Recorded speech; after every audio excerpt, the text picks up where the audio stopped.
रही है और एक एक चीज आपके लिए बहुत महत्वपूर्ण है। ठीक है, एक एक चीज आपके लिए बहुत महत्वपूर्ण। तो चलिए पोस्ट गुप्ता पीरियड को अर्थात गुप्तोत्तर काल को पढ़ा जाए। और गुप्तोत्तर काल के अंतर्गत आप क्या पढ़ने वाले हैं आज? तो आज आप पढ़ने वाले हैं वर्धन वंश। क्या पढ़ने वाले हैं भैया? वर्धन या पुष्यभूति वंश आप पढ़ेंगे। ठीक है, वर्धन या पुष्यभूति वंश आप पढ़ेंगे। वर्धन या पुष्यभूति वंश आप पढ़ेंगे। तो वर्धन या पुष्यभूति वंश की बात करें, काफी इंपॉर्टेंट है। ठीक है, काफी इंपॉर्टेंट है, तो आइए देख लेते हैं। ठीक है, ध्यान दीजिएगा, वर्धन या पुष्यभूति वंश। तो सबसे पहले तो ये भैया कि ये जो वंश है इसके बारे में हम आपको बताएंगे क्या। सबसे पहले हम आपको बताने वाले हैं इसकी जानकारी की स्रोत। ठीक है ना, हाँ जी, इसके जानकारी की स्रोत आइए देख लेते हैं। ठीक है, जानकारी के स्रोत की बात करेंगे सबसे पहले, सोर्सेस ऑफ इन्फॉर्मेशन। ठीक है, तो इसमें है क्या कि जो हम वर्धन डायनेस्टी की बात कर रहे हैं। ठीक है, कौन सी डायनेस्टी की बात कर रहे हैं? वर्धन डायनेस्टी की बात कर रहे हैं। पहले तो आप ये दिमाग में रखिएगा कि इसे वर्धन डायनेस्टी क्यों कहते हैं, इसे वर्धन डायनेस्टी या वर्धन वंश क्यों कहते हैं। तो वर्धन डायनेस्टी या वर्धन वंश, वर्धन डायनेस्टी या वर्धन वंश, इसे पुष्यभूति वंश भी कहते हैं। तो दरअसल क्या है कि हर्षवर्धन, ठीक है ना, अरे भैया हर्षवर्धन, ठीक है, और पुष्य भाई प्रभाकर वर्धन, राज्यवर्धन। ठीक है, कहने का मतलब है कि इस वंश के लगभग सभी शासकों के नाम के अंत में वर्धन लिखा है, इसीलिए इस वंश को वर्धन वंश कहते हैं। इन शासकों के नाम के अंत में वर्धन मिलेगा, इसलिए वर्धन वंश कहते हैं। और इस वंश का संस्थापक पुष्यभूति था। कौन था साथियों? पुष्यभूति था। ठीक है, और इसी वजह से इसे पुष्यभूति वंश भी कहते हैं। क्लियर है? तो इसमें तो कहीं से कहीं तक कोई डाउट नहीं है। ठीक है ना, इसमें कहीं से कहीं तक कोई डाउट होना नहीं चाहिए। ठीक है, तो आइए जरा देख लिया जाए कि क्या कुछ मामला है। ठीक है, तो भैया वही चीज है कि वर्धन वंश या पुष्यभूति वंश।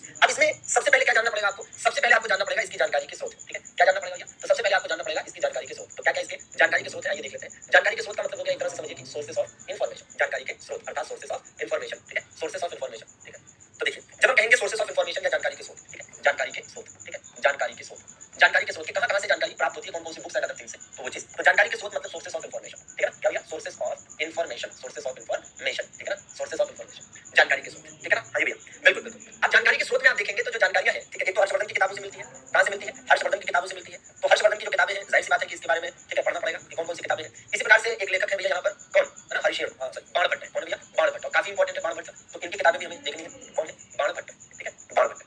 देखिए भैया बाणभट्ट भी देख लिया जाए। ठीक है, बाणभट्ट। ठीक है, बाणभट्ट तो देख लेते हैं इनको भी भाई। और इसके बाद, ठीक है, इसके बाद एक देखेंगे क्या भैया, ये हो जाएगा आपका वेनसांग। कौन? वेनसांग। ठीक है, तो वेनसांग की किताब है। ठीक है, वेनसांग। ठीक है, वेनसांग। ठीक है, तो देख लेते हैं भाई। अब इसमें है क्या कि जैसे इनकी जो किताबें हैं, ठीक है, इनकी जो किताबें हैं, आप देखेंगे कि इनके द्वारा भी 3 किताबें लिखी गई। इनके द्वारा 3 किताबें लिखी गई और इसी को शॉर्टकट में क्या कहते हैं ये हमें देखना है पहले तो। ठीक है, इनके द्वारा 3 किताबें लिखी गई। ठीक है, इनके द्वारा 3 किताबें जो है वो लिखी गई और इनके द्वारा 2 किताबें लिखी गई। ठीक है, इनके द्वारा 2 किताबें लिखी गई, तो ये दोनों देख लेंगे। ठीक है, और इनके द्वारा 1 किताब लिखी गई, तो इनकी 1 किताब देख लेंगे। ठीक है, तो देखिए हर्षवर्धन की जो 3 किताबें, इसको शॉर्टकट में आप याद करेंगे क्या? शॉर्टकट में आप याद करेंगे PNR। ठीक है, क्या शॉर्टकट ट्रिक है? PNR, ये शॉर्टकट ट्रिक है। ठीक है ना, ठीक है, तो PNR ये शॉर्टकट ट्रिक है। और इस शॉर्टकट ट्रिक से आपको याद होगा कि P फॉर क्या? P फॉर हो जाएगा प्रियदर्शिका। ठीक है, क्या हो जाएगा? ये किताब है इनकी, इसका नाम है प्रियदर्शिका। ठीक है, तो प्रियदर्शिका, तो इनकी किताब हो गई प्रियदर्शिका। ठीक है, प्रियदर्शिका। इनकी एक किताब है नागानंद। क्या भैया? इनकी एक किताब है नागानंद। ठीक है, नागानंद नाम की किताब इनकी, तो नागानंद। ठीक है, नागानंद। ठीक है, नागानंद होगी। इनकी एक किताब है रत्नावली। क्या भाई? रत्नावली। ठीक है, तो बिल्कुल रत्नावली भी याद रखिए, रत्नावली। ठीक है, तो 3 किताबें हैं जो हर्षवर्धन के द्वारा लिखी गई है। कौन कौन सी? प्रियदर्शिका, नागानंद और रत्नावली। शॉर्टकट में क्या याद करेंगे? PNR। PNR नंबर आपने सुना होगा जब टिकट वगैरह बुक कराते हैं। ठीक है, बाणभट्ट की अगर बात करें तो बाणभट्ट की 2 किताबें हैं। कौन कौन सी 2 किताबें? बाणभट्ट की जो 2 किताबें हैं, इनमें से एक किताब है क्या? एक किताब तो हर्षचरित है। एक किताब कौन सी है? हर्षचरित। ठीक है, हर्षचरित नाम की किताब है, तो बिल्कुल आपको याद करना है हर्षचरित। ठीक है, हर्षचरित। और एक किताब है क्या? कादंबरी। एक किताब क्या है भैया? कादंबरी। तो कादंबरी भी बिल्कुल याद करना है, इंपॉर्टेंट किताब है कादंबरी। ठीक है, हर्षचरित और कादंबरी। ठीक है ना, अच्छा इसी प्रकार से आप देखेंगे वेनसांग की किताब कौन सी है, तो ये आपने सुनी होगी, पहले मुझे बताइए, CUकी। कौन सी भैया? CUकी, तो बिल्कुल याद रखना है CUकी। ठीक है, CUकी।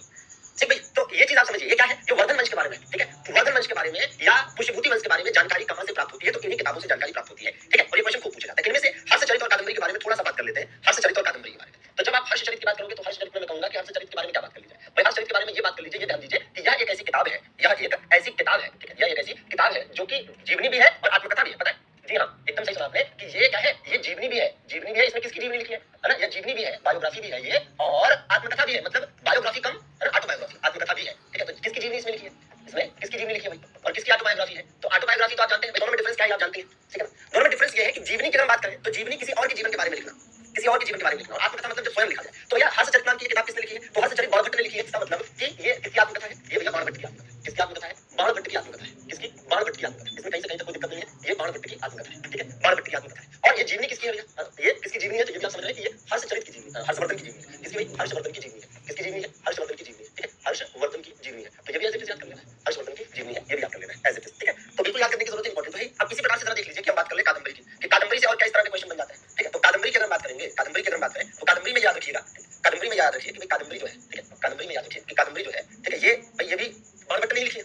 इसमें खासियत क्या है? तो इसकी खासियत ये है कि संस्कृत काव्य का श्रेष्ठ नमूना माना जाता है। ठीक है, ये क्वेश्चन पूछा जाता है, एज इट इज कई बार पूछा गया है, इसलिए लिखवा रहा हूं कि भैया संस्कृत काव्य का श्रेष्ठ नमूना किसे माना जाता है? संस्कृत काव्य का जो श्रेष्ठ नमूना है वो किसे माना जाता है? तो संस्कृत काव्य का श्रेष्ठ नमूना माना जाता है, मतलब कह सकते हैं कि बेस्ट एपिक ऑफ, ठीक है, बेस्ट एपिक ऑफ संस्कृत। ठीक है, बेस्ट एज इट इज याद कर लेना। ठीक है ना, चलिए भैया, ठीक है, तो बिल्कुल बिल्कुल सभी को आशीर्वाद, सभी को प्यार। चलिए, तो मेहनत से पढ़ेंगे, दमदार। ठीक है भैया, ये दोनों पेजेस आई होप कि आपने अच्छे से लिख लिए, नोट कर लिए, कहीं से कहीं तक कोई दिक्कत की बात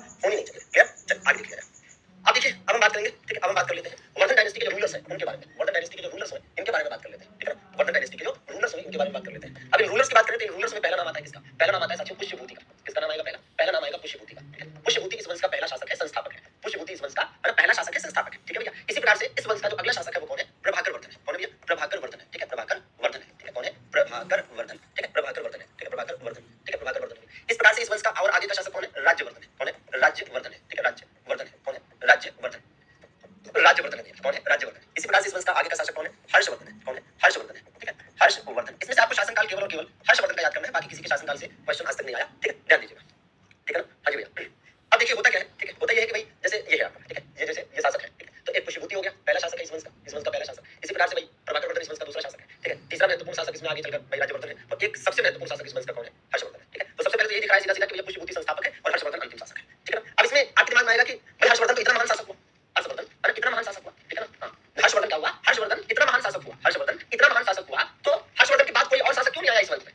क्योंकि हर्षवर्धन निसंतान था। हर्षवर्धन क्या था? निसंतान। तो पुष्यभूति, फिर प्रभाकर वर्धन, फिर राज्यवर्धन, फिर हर्षवर्धन। इसमें एक चीज आप ध्यान दीजिएगा, ये तो चलिए ठीक है, ये आपको तीनों ध्यान रखना ही रखना है। इसमें ये ध्यान दीजिए कि ये दोनों ही क्या है? इनके बेटे हैं, सन है। ठीक है ना? भाई मतलब प्रभाकर वर्धन का बेटा राज्यवर्धन है, हर्षवर्धन। प्रभाकर वर्धन का बड़ा बेटा है राज्यवर्धन, छोटा बेटा है हर्षवर्धन। ठीक है ना? प्रभाकर वर्धन का बड़ा बेटा है राज्यवर्धन, छोटा बेटा है हर्षवर्धन। ठीक है, प्रभाकर वर्धन की एक पुत्री है, ठीक है, एक डॉटर है। ठीक है, ध्यान में रखिए फिलहाल तो कि एक डॉटर है, ठीक है, पुत्री है, ठीक है, इनकी एक पुत्री है, और इस पुत्री का नाम क्या है? इस पुत्री का नाम है राज्यश्री। ठीक है, राज्यश्री नाम है इसका, राजश्री पान मसाला ना समझ लेना, वो अलग है। ठीक है, राज्यश्री। ठीक है, जब हम राज्यश्री की बात करेंगे, राज्यश्री की बात करेंगे, राज्यश्री, ठीक है, तो इसका मतलब ये हुआ कि राज्यश्री कौन है? भाई राज्यश्री जो है, राज्यश्री इसका मतलब है कि हर्षवर्धन की, राज्यवर्धन की बहन है। ठीक है, ये तो अजी तो ठीक है, दिमाग में रखिए बिल्कुल। ठीक है, अब देखिए एक चीज है, ठीक है, जो कि मैं थोड़ा सा अलग से बता दूं यहाँ से कि भाई आपने शकुन के बारे में पढ़ा, ठीक है, याद है शक? ठीक है, शकुन के बारे में आपने पढ़ा। शकुन के, है ना, शकुन के उत्तराधिकारी कौन हुए याद करिए। ठीक है, जो शकुन के, ठीक है, शकुन के उत्तराधिकारी जो हुए, शकुन के उत्तराधिकारी कौन हुए? कुषाण हुए। कौन हुए? कुषाण हुए ना? कौन हुए भैया? कुषाण हुए। ठीक है, इसी प्रकार से फिर कुषाणों के उत्तराधिकारी कौन हुए? कुषाणों के उत्तराधिकारी हुए गुप्त। ठीक है, कौन हुए? गुप्त हुए। ठीक है, गुप्त शासक हुए। ठीक है, और इसी प्रकार से इसके बाद कौन आए? वर्धन वंश आया। ठीक है, वर्धन वंश आया। ठीक है, वर्धन वंश। ठीक है, अरे अब इसमें है क्या, कहना क्या चाह रहा हूँ, बताना क्या चाह रहा हूँ। देखिए बताना इसमें यह है कि इसको ऐसे समझिए कि वर्धन वंश के प्रारंभिक शासक गुप्तों के अधीन थे, गुप्त वंश के प्रारंभिक शासक कुषाणों के अधीन थे, और कुषाण वंश के प्रारंभिक शासक शकुन के अधीन थे। ठीक है ना? अरे ये क्या है, मतलब वर्धन वंश के शुरू के शासकों ने, स्टार्टिंग के शासकों ने गुप्त शासकों के अंडर में काम किया, और इसी तरह से गुप्त वंश के प्रारंभ के शासकों में, शुरू के शासकों ने कुषाणों के अंडर में काम किया, और इसी वजह से इसी तरीके से कुषाण वंश के प्रारंभिक शासकों ने शकुन के अंडर में काम किया। ठीक है ना? अरे भैया ठीक, चलिए तो ये एक क्या है, एक सीक्वेंस आपको बता रहे हैं। ठीक है ना? एक सीक्वेंस आपको बता रहे हैं, और इस सीक्वेंस को ध्यान रखना है। ठीक है ना?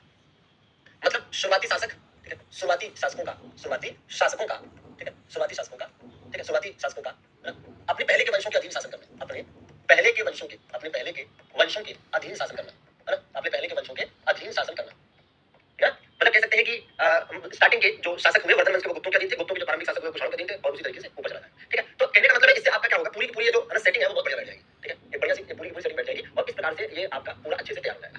ठीक है, इस प्रकार से पूरा अच्छे से आपका तैयार हो जाएगा। क्लियर बात है? हाँ जी, तो ये आपको यहाँ पर करना है, ये आपको यहाँ पर करना है। ठीक है, अच्छा ठीक है, अब दिमाग में एक चीज ये सेट रखिए कि इस वंश के जो शासक हैं, इनमें आप यहाँ पर ध्यान दीजिए कि प्रभाकर वर्धन के दो बेटे हैं, राज्यवर्धन और हर्षवर्धन। प्रभाकर वर्धन के दो बेटे हैं, प्रभाकर वर्धन के दो बेटे हैं, राज्यवर्धन और हर्षवर्धन, और प्रभाकर वर्धन की एक बेटी है राज्यश्री, और राज्यश्री का जो विवाह होगा, राज्यश्री के जो विवाह होगा, तो इसका जो पति होगा, इनके जो पति होंगे, इनके जो हस्बैंड होंगे वो कौन होंगे? ठीक है, हस्बैंड इनके जो होंगे वो कौन होंगे, क्योंकि यहाँ से भी कुछ कड़ी जुड़ रही है, क्या जुड़ रही है बताते हैं। तो यहाँ आपको ध्यान रखना है कि भैया इनके जो पति होंगे, इनका नाम है ग्रीव वर्मा। क्या नाम है इनका? ग्रीव वर्मा। तो इनके जो शासक है, इनके जो पति, इनका नाम है क्या? ग्रीव वर्मा। और ग्रीव वर्मा कौन है? ग्रीव वर्मा आप देखेंगे कि भाई ये मखौरी वंश के शासक है। ठीक है ना? मखौरी वंश के राजा है, मखौरी, ठीक है, राजा। ठीक है, ये मखौरी राजा है। ठीक है, मखौरी वंश हुआ करता था, उसके शासक है ये, मखौरी किंग। ठीक है, मखौरी किंग। ठीक है, मखौरी किंग है ये। ठीक है, तो ये थोड़ा सा ध्यान देने की जरूरत है। ठीक है, मखौरी किंग, तो ये भी थोड़ा दिमाग में रखिए। ठीक है, अच्छा अब इसके बाद हम एक मैपिंग के माध्यम से समझाने जा रहे हैं, एक्सप्लेन करने जा रहे हैं कि किस तरह से चीजें एक दूसरे से रिलेट करेंगे। ठीक है ना? तो देखिएगा वो रिलेट कैसे करेंगे, वो अपने आप में पूरा सेट होने जा रहा है, देखिएगा, और बिल्कुल मजा आएगा। देखिए अब इसमें है क्या कि जैसे एक मैप भी हल्का सा बनाना पड़ेगा। ठीक है, ठीक, हाँ जी, इतने से काम हो जाएगा, चलिए प्रयास करते हैं। ठीक है, अब इसमें है क्या कि मैपिंग वाइज हम थोड़ा सा चलेंगे, और भाई यहाँ पर हम जानते हैं कि यहाँ हरियाणा, यहाँ कहीं हरियाणा, यहाँ कहीं हरियाणा। ठीक है, ये मान लिया जाए ये हरियाणा वाला क्षेत्र है। ठीक है, ये हरियाणा वाला क्षेत्र है, और इसके जस्ट नीचे वाला जो एरिया है ये कन्नौज का है। ठीक है, कन्नौज का एरिया है। यहाँ पर कुछ उत्तर गुप्त शासक है जिनका शासन चल रहा है, उत्तर गुप्त शासक है, और यहाँ पर गौड़ वंश है, बंगाल वाले क्षेत्र में। ठीक है, क्या है? गौड़ वंश है। ठीक है, तो पहले तो ये दिमाग में ले आइए। ठीक है, हाँ ये थोड़ा सा पहले के दिमाग में ले आना है कि इसमें इसको थोड़ा और बड़ा किया जाएगा। ठीक है, चलिए थोड़ा सा बड़ा कर लेते हैं। ठीक है, देखिए है क्या, ये वर्धन वंश है, मतलब वर्धन वंश का, ठीक है, राज्य क्षेत्र है। इसका भी वर्धन वंश का राज्य क्षेत्र है, वर्धन वंश। ठीक है, हम सबके कहीं ना कहीं क्षेत्र पहले दिखाते हैं। ठीक है, वर्धन वंश। ठीक है, तो यहाँ पर किसका राज्य भैया? यहाँ पर वर्धन वंश। ठीक है, वर्धन वंश का राज्य क्षेत्र है, और इसी प्रकार के से इसके जस्ट बगल में यहाँ पर मखौरियों का राज्य है। किसका? मखौरियों का राज्य है। ठीक है, किसका राज्य है यहाँ पर? यहाँ पर मखौरियों का राज्य है। ठीक है, इसका भैया यहाँ पर मखौरियों का राज्य है, मखौरी। ठीक है, मखौरियों का राज्य है, और यहाँ पर उत्तर गुप्त शासक, उत्तर गुप्त राजा है। ठीक है, उत्तर गुप्त राजा मतलब पोस्ट गुप्ता किंग। ठीक है, पोस्ट गुप्ता रूलर। ठीक है, पोस्ट गुप्ता रूलर। ठीक है, पोस्ट गुप्ता रूलर। ठीक है ना, मतलब गुप्त वंश के बाद के कुछ शासक यहाँ पर। ठीक है ना, अजय भैया। ठीक, और इसी प्रकार से गौड़ वंश की बात करेंगे। ठीक है, किसकी बात करेंगे भैया? गौड़ वंश की बात करेंगे। तो गौड़ वंश में अगर आप देखेंगे, गौड़ डायनेस्टी। ठीक है ना, क्या भैया? गौड़ डायनेस्टी है। अब इसमें आप देखिएगा कि गौड़ वंश में एक राजा है, गौड़ वंश में एक राजा है शशांक। ठीक है, सबके अपने अपने राजा है, तो वो भी थोड़ा देखते चलेंगे कि गौड़ वंश का जो राजा है, गौड़ वंश का जो राजा है, यहाँ का राजा है शशांक। कौन राजा भी, यहाँ पर राजा है शशांक, ठीक है, शशांक यहाँ पर राजा है, ठीक है, शशांक नाम के राजा के बारे में शायद आपने कभी सुना हो, ध्यान से इत्मीनान से सुनेंगे सब मजा आएगा, ठीक है, हाँ जी, बिल्कुल, ठीक है, एकदम इत्मीनान से ध्यान से, ठीक है, हाँ जी, ठीक है, पोस्ट गुप्त शासक की बात करें तो यहाँ पर जो शासक है इसका नाम है देवगुप्त, क्या नाम है इसका? इसका नाम है देवगुप्त, ठीक है, तो यहाँ पर देवगुप्त का शासन है, देवगुप्त नाम का, ठीक है, उत्तर गुप्त शासक है यहाँ पर, देवगुप्त, ठीक है, देवगुप्त, ठीक है, मखौरी वंश के राजा है, मखौरी वंश के जो राजा है इनका नाम है ग्रीवर्मा, क्या नाम है इनका? इनका नाम है ग्रीवर्मा, ठीक है, इनका नाम है ग्रीवर्मा, ग्रीवर्मा जी, ठीक है, और यहाँ पर आप देखिए कि यहाँ वर्धन वंश जो है, वर्धन वंश में तो पहले राज्यवर्धन राजा है, पहले कौन राजा है? पहले राज्यवर्धन राजा है, ठीक है, पहले कौन राजा है? पहले राज्यवर्धन राजा, ठीक है, राज्यवर्धन राजा है, और जब राज्यवर्धन की डेथ होगी, ठीक है, राज्यवर्धन की जब डेथ होगी तो इनके बाद कौन आएगा? इनके बाद आएंगे हर्षवर्धन, ठीक है, तो हर्षवर्धन भी लिख लिया जाए, हर्षवर्धन भी यहाँ काम आने वाले हैं, पहले जो है सारे मोहरे सजा लिए जाए, उसके बाद जो है बताया जाए कि मामला क्या है। अब यहाँ पर है ना जो वर्धन वंश है, इस वर्धन वंश की एक राजकुमारी है, वर्धन वंश की एक राजकुमारी है जिनका नाम है ग्रीवर्मा, इनके बारे में भी ग्रीवर्मा नहीं भाई, राज्यश्री, क्या नाम है इनका? राज्यश्री, ठीक है, राज्यश्री, ठीक है, तो राज्यश्री है, राज्यश्री, ठीक है, राज्यश्री, राज्यश्री बिल्कुल आपको याद करने की जरूरत है, राज्यश्री, ठीक है, राज्यश्री, है ना, देखते जाएंगे, ठीक है ना, हाँ बिल्कुल ऐसा नहीं है। पोस्ट गुप्ता पीरियड, गुप्त काल के बाद, गुप्त वंश के खत्म होने के बाद कहीं पर वर्धन वंश रहा, कहीं पर मखौरी वंश रहा, कहीं पर उत्तर गुप्त शासक है, कहीं मिथिला वाला क्षेत्र है, कहीं गौड़ वंश है, मतलब गुप्त एम्पायर, जो गुप्त एम्पायर आपने पढ़ा, जो चैप्टर भी कंप्लीट हुआ कल, उसके कंप्लीट होने के बाद जो पूरा उसके खत्म होने के बाद जो पूरा उत्तर भारत है, नॉर्थ इंडिया, ये छोटे छोटे स्टेट्स में बट गया, ठीक है, मैं वही बता रहा हूँ कि वर्धन वंश पहले सीमित था केवल हरियाणा और उसके आसपास के एरियाज तक, उसके बगल में मखौरी वंश थे, ठीक है, तो मखौरियों से इनका वैवाहिक संबंध चलेगा, ठीक है, फिर क्या होगा कि उत्तर गुप्त और गौड़ वंश इन सबकी आपस में लड़ाई होगी और अंततः इन सबको खत्म करके यहाँ पर एक विशाल एम्पायर जो खड़ा होगा वो हर्षवर्धन के द्वारा खड़ा किया जाएगा, ठीक है ना, हाँ जी भैया, देखा जाए तो अब इसमें है क्या कि इसमें आप देखेंगे कि भाई राजश्री का जो विवाह है वो किसके साथ हुआ था? राजश्री का विवाह इनके साथ हुआ, ठीक है, तो राजश्री का जो विवाह है वो इनके साथ हुआ, ठीक है, राजश्री का जो विवाह है, ठीक है, वो इनके साथ हुआ, हाँ जी, राजश्री का विवाह इनके साथ। अब मामला क्या हुआ? मामला ये हुआ कि ये जो मखौरी है इनकी राजधानी हुआ करती थी कन्नौज, क्या राजधानी हुआ करती थी? कन्नौज हुआ करती थी, ठीक है, तो ये जो मखौरी वंश है, यहाँ के जो राजा ग्रीवर्मा है, इनकी जो कैपिटल थी, इनकी जो राजधानी थी उसका नाम था कन्नौज, क्या नाम था? कन्नौज, और कन्नौज पर लोगों की बुरी नजर थी, मतलब हर कोई चाहता था कि कन्नौज पर मेरा अधिकार हो जाए, कन्नौज इतना उपजाऊ क्षेत्र था और सामरिक रूप से महत्वपूर्ण था।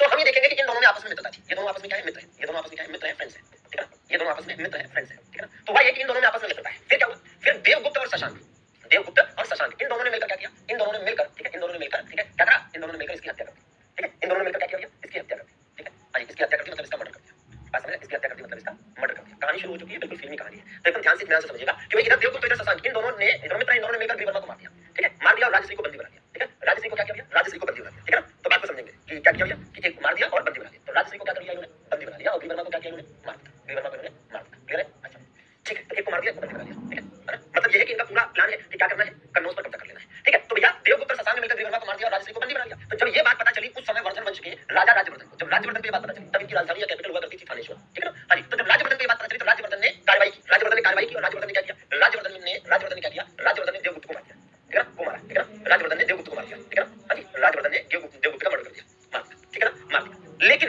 राजवर्धन ने जब ये बात पता चली इनको तो राजवर्धन ने देवगुप्त को मार दिया और अपनी बहन को छुड़ा के उसके पहले शशांक ने राजवर्धन को मार दिया। किसने भैया? शशांक ने क्या किया? शशांक ने राजवर्धन को मार दिया, ठीक है, तीर जिधर का गया है वो मरा है तीर से, समझिए, तो ये वाला तीर इधर को गया है तो ये देवगुप्त मरा और ये वाला तीर इधर से इधर आया है, ठीक है, तो ये भैया मारे गए, ठीक है ना, तो भैया ये भैया लिखेंगे को मारा, ठीक है ना, को मारा, ठीक है, तो भैया मामला समझ रहे हैं? मामला बिल्कुल अलग स्थिति में। तो अब आप देखेंगे कि जब वर्धन वंश के राजा राज्यवर्धन ने पहले देवगुप्त को मार दिया, अपनी बहन को छुड़ाते उसके पहले शशांक ने क्या किया? शशांक ने राजवर्धन को मार दिया। तो अब मजबूरन हर्षवर्धन जो कि राजा नहीं बनना चाहता है अब उसे राजा बनना पड़ा, ठीक है ना, अब उसे राजा बनना पड़ा, तो हर्षवर्धन राजा बना और हर्षवर्धन ने फिर क्या किया? हर्षवर्धन ने फिर फाइनली क्या किया भैया? हर्षवर्धन ने सूझबूझ दिखाई और हर्षवर्धन ने क्या किया? शशांक को मार दिया। हर्षवर्धन ने क्या किया? शशांक को मार दिया और उसके क्षेत्र पर कब्जा कर लिया, ठीक है ना, शशांक को मार दिया और उसके क्षेत्र पर क्या किया? कब्जा कर लिया, उसके क्षेत्र पर क्या किया? कब्जा कर लिया, समझ रहे? कब्जा कर लिया, ठीक है, और अब शशांक के क्षेत्र पर कब्जा कर लिया और उसके बाद अपनी बहन को छुड़ाने का प्रयास किया, लेकिन उसने अपनी बहन को बहुत खोजा, उसकी बहन नहीं मिली, हर्षवर्धन ने अपनी बहन को बहुत खोजा, उसकी बहन नहीं मिली और अंततः एक बौद्ध भिक्षु थे दिवांकर मित्र, उन्होंने हर्षवर्धन को बताया कि आपकी बहन विंध्य के जंगलों की तरफ जा रही है, आत्महत्या करने की मूड में लग रही थी, मतलब ऐसा लग रहा था कि वो सुसाइड कर लेगी। तो हर्षवर्धन को ये बात पता चली कि मेरी बहन विंध्य के जंगलों की तरफ जा रही है आत्महत्या करने के लिए, तो हर्षवर्धन अपनी बहन के पीछे जाते हैं और उसे बचाकर लाते हैं, ठीक है, और उसे बचाकर लाते हैं और इसके बाद तो हर्षवर्धन ने, अब आप देखिए कि इस लड़ाई में एक चीज आप समझ गए होंगे कि किस तरह से हर्षवर्धन का मखौरियों के पूरे कन्नौज और उसके आसपास के क्षेत्रों पर कब्जा हुई गया ऑटोमेटिक, जबकि उन्होंने कब्जा किया नहीं, लेकिन बात ये कि उनके जीजाजी जब मारे गए, अरे उत्तर प्रदेश के कन्नौज क्षेत्र के उनके जीजाजी जब मारे गए और उनकी पत्नी है ना, मतलब ग्रीवर्मा की पत्नी राजश्री अब आगे शासन करना नहीं चाहती है, वो तो आत्महत्या करने जा रही थी, किसी तरह बचा लिया, तो हर्षवर्धन के पास कन्नौज और उसके आसपास का पूरा एरिया आ गया और इसी प्रकार से भाई ये जो देवगुप्त है ये मारा गया था तो ये वाला एरिया भी इनके पास आ गया, है ना, देवगुप्त का जो क्षेत्र था वो मालवा वाला क्षेत्र था, मध्य प्रदेश वाला क्षेत्र था और हर्षवर्धन ने गौड़ वंश के राजा शशांक को मार दिया है, तो गौड़ वंश का मतलब बंगाल वाला क्षेत्र, ठीक है, तो ये वाला क्षेत्र भी इनके कब्जे में आ चुका है। इसका मतलब कि कहीं ना कहीं हर्षवर्धन का साम्राज्य काफी बड़ा हो चुका है, हर्षवर्धन का जो साम्राज्य है वो काफी बड़ा हो चुका है, ठीक है ना, हर्षवर्धन का साम्राज्य काफी बड़ा हो चुका है, ये आप कहीं ना कहीं समझ रहे हैं, ये बात आप समझ रहे हैं, ठीक है, ये बात आप बिल्कुल समझ रहे हैं और आपको समझना भी चाहिए, ठीक है ना, हाँ जी। तो अब हर्षवर्धन ने फिर क्या किया? फिर हर्षवर्धन ने एक एक करके और अन्य जो एरियाज इसके आसपास के थे उनको भी जीत लिया, ठीक है ना, हाँ जी, हर्षवर्धन ने इसके बाद आसपास के जो और एरियाज थे उनको भी जीत लिया, ठीक है, और इस प्रकार से हर्षवर्धन ने गुप्त वंश के बाद एक अपने आप में बड़े, ठीक है, साम्राज्य को स्थापित किया, ठीक है। अब इसमें हर्षवर्धन के बारे में इसके बाद मैं आपको बताने वाला हूं, लेकिन उसके पहले शशांक के बारे में दो तीन बातें लिखी, जैसे ये शैव धर्मानुयायी था, शैव धर्मानुयायी, ठीक है, ठीक है, शैव धर्म अनुयायी, ठीक है, मतलब फॉलोअर ऑफ शैविज्म, ठीक है, क्या मतलब ये follower of Shaivism, follower of Shaivism, follower of Shaivism, ठीक है। तो जैन बौद्ध शैव धर्म का अनुयायी था। दूसरी बात ये कि ये जो शशांक है, ठीक है, शशांक जो है ये बौद्ध द्रोही था, ठीक है, बौद्ध द्रोही, मतलब इसने क्या किया था, ठीक है, बौद्ध द्रोही था। बौद्ध द्रोही क्यों, ठीक है, अगेंस्ट बुद्धिज्म, ठीक है, अगेंस्ट बुद्धिज्म, मतलब ये बुद्धिज्म के अगेंस्ट था, बुद्धिज्म के अगेंस्ट था। आपको क्या लगता है उस समय धर्म के नाम पर लड़ाइयां नहीं होती थी? बिल्कुल होती थी, ठीक है ना, हाँ जी भैया, ठीक है, अच्छा, अच्छी बात है, जिससे भी मिलकर हरा दिया फाइनली, ठीक है। तो बौद्ध द्रोही था, अगेंस्ट बुद्धिज्म था, बौद्ध धर्म के अगेंस्ट था, ठीक है। शशांक जो है इसने बोधि वृक्ष को कटवाया था, ठीक है, क्या किया इसने बोधि वृक्ष कटवा दिया था, बोधि वृक्ष कटवाया था इसने, ठीक है ना, ठीक है, इसने बोधि वृक्ष कटवा दिया था, तो ये भी दिमाग में रखिएगा, ठीक है, कट द बोधि वृक्ष, ठीक है, बोधि ट्री, तो इसने बोधि वृक्ष को कटवा दिया था, ठीक है। तो भाई शशांक के बारे में तीन बातें यहीं पर इसलिए बता दी कि अलग से उसके बारे में नहीं पढ़ना है। मालवा मध्य प्रदेश का एक एरिया है, ठीक है, मालवा मध्य प्रदेश का एक क्षेत्र है जहां पर उज्जैन और उसके आसपास के एरिया पड़ते हैं, ठीक है ना, तो मालवा मध्य प्रदेश का उज्जैन और उसके आसपास का क्षेत्र। तो शशांक जो कि बंगाल के गौड़ वंश का शासक था, ये बौद्ध द्रोही था, शैव धर्म का समर्थक था, बोधि वृक्ष को कटवाकर गंगा में फेंकवा दिया था, बोधि वृक्ष को कटवाकर गंगा में फेंकवा दिया था, ठीक है ना, हाँ जी भैया। अच्छा, अब हमें किसके बारे में पढ़ना है? अब हमें पढ़ना है हर्षवर्धन के बारे में। किसके बारे में पढ़ना है? हर्षवर्धन के बारे में पढ़ना है। तो चलिए देख लेते हैं हर्षवर्धन के बारे में। हर्षवर्धन, ठीक है, हर्षवर्धन के बारे में, हर्षवर्धन, ठीक है, हर्षवर्धन एक बढ़िया इसका है ना, पहले तो टाइम पीरियड, इसका टाइम पीरियड आपको याद करना पड़ेगा, 606 से 647 एडी, एडी का इसमें, ठीक है ना, हाँ जी, हाँ, सबका टाइम पीरियड याद करोगे, गौड़ का भी याद कर लोगे, उत्तरगुप्त का भी याद कर लोगे, अभी मौर्यों का भी याद कर लोगे, आगे भी चंदेल आएंगे, उसके बाद परमार आएंगे, प्रतिहार आएंगे, चौहान आएंगे, राष्ट्रकूट आएंगे, ठीक है, चोल, चेर, पांड्य, फलाना ढिमकाना, राष्ट्रकूटों की 3 शाखाएं, हूणों की 5 शाखाएं, सबके टाइम पीरियड तुम याद ही कर लोगे। जितना याद कर लोगे उतना ही पढ़ो, और जितना पेपर में आता है उतना ही पढ़ो, ठीक है, हाँ जी। हमको क्या चाहते हो, पीएचडी करा दो इसी क्लास में? हाँ, लिखना भी है, याद भी करना है, ये कुछ लोग भूल जाते हैं, चलिए ध्यान दीजिए। ठीक है, हर्षवर्धन। तो देखो भैया, हर्षवर्धन की बात करें, 606 में इसका राज्याभिषेक हुआ, इसका जो राज्याभिषेक हुआ, ठीक है, राज्याभिषेक जो हुआ, ठीक है, राज्याभिषेक मतलब कोरोनेशन, तो इसका जो कोरोनेशन हुआ मतलब राज्याभिषेक हुआ, ये कब हुआ है? 606 में हुआ है। और इसने राज्याभिषेक के उपलक्ष्य में क्या चलाया था, याद करिए, इसने हर्ष संवत शुरू किया, ठीक है, हर्ष संवत शुरू किया, ठीक है, हर्ष संवत शुरू किया था। और इसने हर्ष संवत कब शुरू किया? अपने राजा बनने के उपलक्ष्य में, ठीक है, मतलब वही 606 में ही, मतलब कह सकते हैं कि स्टार्टेड, ठीक है, स्टार्टेड हर्ष संवत, स्टार्टेड हर्ष संवत, ठीक है, स्टार्टेड हर्ष संवत। तो हर्ष संवत हर्षवर्धन के द्वारा शुरू किया गया था, ठीक है ना, हाँ जी भैया, हर्षवर्धन के द्वारा ये शुरू किया गया था। बाकी अब इसकी कई सारी वैसे उपाधियां हैं, तो उपाधियों के बारे में मैं कहूंगा कि एक एक करके लिख देता हूं। तो एक इसको शिलादित्य भी कहा गया, बताइए, इसको शिलादित्य भी कहा गया है। हर्षवर्धन को क्या कहा गया? शिलादित्य कहा गया है, शिलादित्य इसे कहा गया है, ठीक है। इसे सकलोत्तर पथनाथ भी कहा गया है, मतलब पूरे उत्तर भारत का राजा, पूरे उत्तर भारत का राजा, सकलोत्तर पथनाथ, सकलोत्तर पथनाथ कहा गया है, सकलोत्तर, सकलोत्तर पथनाथ, सकलोत्तर पथनाथ, सकलोत्तर पथनाथ इसे कहा गया है, ठीक है, हाँ जी। बाकी कहने को तो इसे महाराजा धिराज भी कहा गया है, महाराजा धिराज, महाराजा धिराज भी कहा गया है इसे, ठीक है, महाराजा धिराज भी कहा गया है इसे, महाराजा धिराज, ठीक है, महाराजा धिराज, ठीक, महाराजा धिराज भी कहा गया है। और इसके अलावा इसे भारत का अंतिम हिंदू सम्राट भी कहा जाता है। क्या कहा जाता है भैया? इसे भारत का अंतिम हिंदू सम्राट भी कहा जाता है, अंतिम हिंदू सम्राट भी कहा जाता है इसे, अंतिम हिंदू सम्राट, ठीक है, ये कहते हैं, मतलब लास्ट हिंदू सम्राट, लास्ट हिंदू सम्राट या किंग कह सकते हैं, तो लास्ट हिंदू सम्राट या एम्परर, ठीक है, इसे कहा जाता है, ठीक है। और तो और इसको अशोक द्वितीय भी कहा जाता है। क्या कहा जाता है इसे? अशोक द्वितीय भी कहा जाता है, ये इसकी उपाधियां है, ठीक है, क्योंकि इसने भी बौद्ध धर्म को समर्थन किया, इस वजह से ऐसा है कि इसे अशोक द्वितीय भी कहा जाता है, ठीक है, अशोक द्वितीय भी कहा जाता है। राजधानी की बात करें, मतलब कैपिटल की बात करें, ठीक है ना, हाँ जी, हाँ, महाराजा धिराज भारत के इतिहास में बहुतों शासकों की उपाधियां हैं, तो चिंता न करिए कि चंद्रगुप्त प्रथम ने भी महाराजा धिराज की उपाधि धारण की थी, अब हर्षवर्धन भी धारण कर रहा है, तो और भी शासक है, चिंता न करें, ठीक है ना, चलिए ठीक, हाँ, इतना आ गया है, तब तक ठीक ही है। चलिए राजधानी की बात कर लेते हैं, राजधानी की बात कर लेते हैं भैया। राजधानी का मतलब हो गया कि कैपिटल की बात हो, कैपिटल, ठीक है। अब दो राजधानियां थी, पहली राजधानी, ठीक है, और दूसरी राजधानी। तो पहली राजधानी के रूप में थानेश्वर का इस्तेमाल हुआ, ठीक है, पहली राजधानी के रूप में थानेश्वर का इस्तेमाल हुआ, ठीक है, किसका भैया? थानेश्वर का इस्तेमाल हुआ, पहली राजधानी के रूप में थानेश्वर। और दूसरी राजधानी के रूप में किसका इस्तेमाल हुआ? दूसरी राजधानी थी इसकी कन्नौज, क्या थी भैया? कन्नौज की राजधानी, क्या? कन्नौज, ठीक है, तो बिल्कुल इसको याद करना है, कन्नौज, ठीक है। थानेश्वर हरियाणा में पूछा जाता है कई बार पेपर में, ठीक है ना, आइए भैया, ठीक है, हाँ, कट्टर हिंदू नहीं था, बिल्कुल सही बात है। थानेश्वर जो है, थानेश्वर कहाँ पड़ता है? आज की डेट में हरियाणा में पड़ता है, और कन्नौज आप जानते होंगे उत्तर प्रदेश में पड़ता है, ठीक है ना। तो बिल्कुल पूछा भी जाता है कि हर्षवर्धन की पहली राजधानी थानेश्वर या फिर वर्धन वंश की प्रारंभिक राजधानी थानेश्वर आज के किस स्टेट या राज्य में पड़ती है, ठीक है ना, आइए भैया, ठीक है। हाँ, आज की डेट में जो बोधि वृक्ष है वो रियल नहीं है, वो उसकी मतलब जनरेशन है, समझ लीजिए, ठीक है। आई थिंक 5वीं जनरेशन है इस समय जो बोधि वृक्ष है, ठीक है। तो वो टाइम टू टाइम और क्या मतलब तब से हजारों सालों से वही वृक्ष फल पड़ा है, ठीक है। तो इस चीज का थोड़ा सा ध्यान रखने की जरूरत होती है, इस चीज का थोड़ा सा ध्यान रखने की जरूरत होती है, तो वो भी इंपॉर्टेंट है ना, हाँ जी, वो भी इंपॉर्टेंट है आपके लिए, ठीक है। बाकी ये वाला जो आपने देखा है, ये तो बहुत जबरदस्त चीज ही है, हाँ, हो जाएगा, हो जाएगा, हाँ?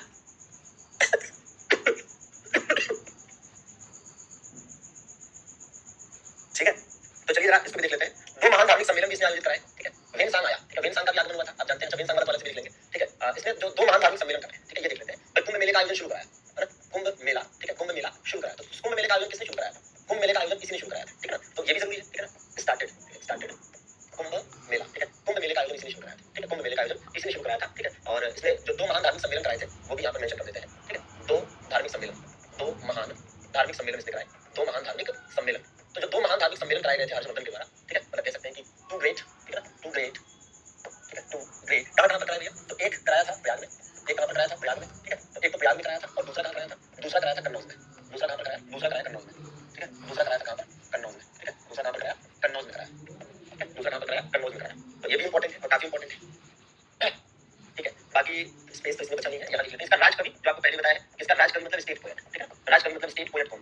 पोएट की बात करेंगे तो ये कौन थे भैया, ये थे बाणभट्ट, ठीक है, कौन थे भैया, बाणभट्ट, ठीक है, कौन थे, बाणभट्ट। तो बाणभट्ट को तो आप जानते हैं, आपके घर के बगल के बाणभट्ट, ठीक है, तो बाणभट्ट भैया याद रखेंगे, बाणभट्ट भी काफी इंपॉर्टेंट है, बाणभट्ट, ठीक है, बाणभट्ट, ठीक है, बाणभट्ट इंपॉर्टेंट है। तो ये हर्षवर्धन के बारे में जानकारियां है, ये हर्षवर्धन के बारे में जानकारियां है, ठीक है, देखिए, ठीक है, ठीक है, तो अब क्या है, देखिए, अब यहाँ पर आप समझिए कि हमने हर्षवर्धन के बारे में सब जितना इंपॉर्टेंट है वो आपको यहाँ पर बताया। अब इसके बाद हमें हर्षवर्धन के बारे में क्या जानना है, इसके बाद हमें हर्षवर्धन के बारे में ये जानना है कि उसने कौन कौन से क्षेत्रों को जीता, कौन कौन से क्षेत्रों को जीता, किसके किसके साथ युद्ध किया और किस प्रकार से चीजें आगे बढ़ी, कन्नौज का महत्व क्या है और इसके समकालीन और जो शासक है वो कौन है और इसकी मृत्यु के बाद भारत का क्या हुआ, ठीक है। तो इस चीज के बारे में हमें फिर कल पढ़ना पड़ेगा क्योंकि आज कंप्लीट नहीं होगा। एक बढ़िया सी ट्रिक भी आपको बताऊंगा कि हर्षवर्धन के द्वारा कौन कौन से क्षेत्रों को जीता गया, फिर पुलकेशिन के साथ नर्मदा नदी के किनारे इसका युद्ध हुआ और हर्षवर्धन अपने जीवन में केवल एक बार ही हारा था पुलकेशिन द्वितीय से, ठीक है ना, आइए भैया। और इसी प्रकार से हर्षवर्धन के समय में जो मेन सांग आया उसका क्या ऐतिहासिक महत्व है उसके बारे में भी हम अगले सेशन में बात कर रहे होंगे। आई होप कि आपने पूरे सेशन को बहुत एंजॉय किया होगा और वीके का जीके अंदाज आपको पसंद भी आ रहा होगा, आप अपना नोट्स भी बना रहे होंगे और उसे याद भी कर रहे होंगे।